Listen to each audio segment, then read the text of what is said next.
भारत के साथ समझौता करने के लिए तैयार है जिनपिंग और अपनी बात भारतीय पीएम के सामने रखना भी चाहती हैं। और जो पहले भारत चीन सीमा विवाद काफ़ी चर्चा में था, अब उस विवाद को ख़त्म करने के पूरे मूड में है शी जिनपिंग। और चीन चाहता भी है कि भारत के साथ इस समय जितने संबंध मजबूत होंगे उतनी ही ताकत के साथ हम यूएस को टक्कर दे पाएंगे।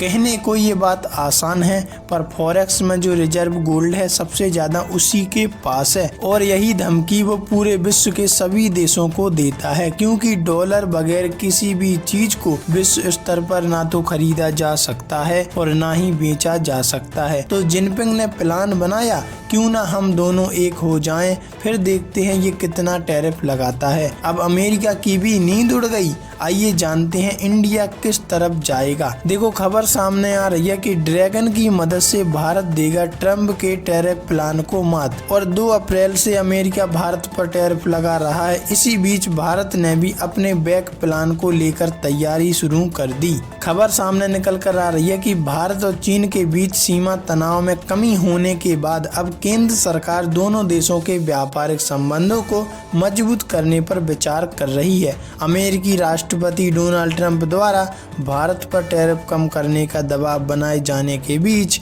नीति निर्माता इसे भारत चीन आर्थिक संबंधों को सुधारने का उपयुक्त समय मान रहे हैं। इंडियन एक्सप्रेस की रिपोर्ट के अनुसार सरकार का मानना है कि चीन के साथ व्यापारिक संबंध सामान्य करने से अमेरिका को स्पष्ट संदेश मिलेगा और ट्रंप के दबाव से निपटने में मदद मिलेगी। सूत्रों के मुताबिक भारत सरकार के विभिन्न विभागों के बीच इस बात पर चर्चा चल रही है कि चीन के साथ व्यापार और निवेश पर लगे कुछ प्रतिबंधों में राहत दी जाए। ये प्रतिबंध 2020 में गलवान घाटी में भारतीय और चीनी सैनिकों के बीच हुए झड़प के बाद लगाए गए थे। लेकिन अगर हमें अमेरिका को मात देना है तो चीन के साथ समझौता करना ही पड़ेगा, जो बेहतर विकल्प है। इस तरह हम समझ सकते हैं कि सरकार एक बेहतर कदम उठाएगी और चीन का साथ देगी, जिससे अमेरिका को मात दे सके।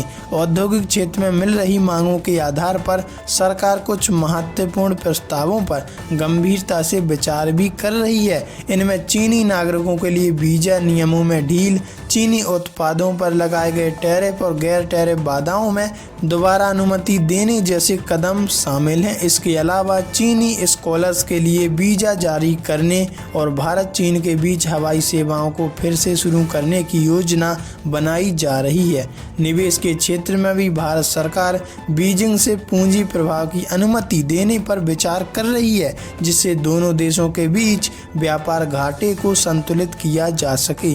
वर्तमान नीति के अनुसार भारत के साथ भूमि सीमा साझा करने वाले देशों से होने वाले निवेश के लिए सरकार की मंजूरी आवश्यक है। मतलब सरकार ने अब फुल प्लान बना लिया कि अब चीन का साथ देना ही पड़ेगा अगर अमेरिका को मात देना है, अमेरिका के टैरिफ को मात देना है, और ये सरकार कर रहेगी। वैसे इस समझौते के बारे में आपकी क्या राय है, कमेंट में जरूर बताइएगा।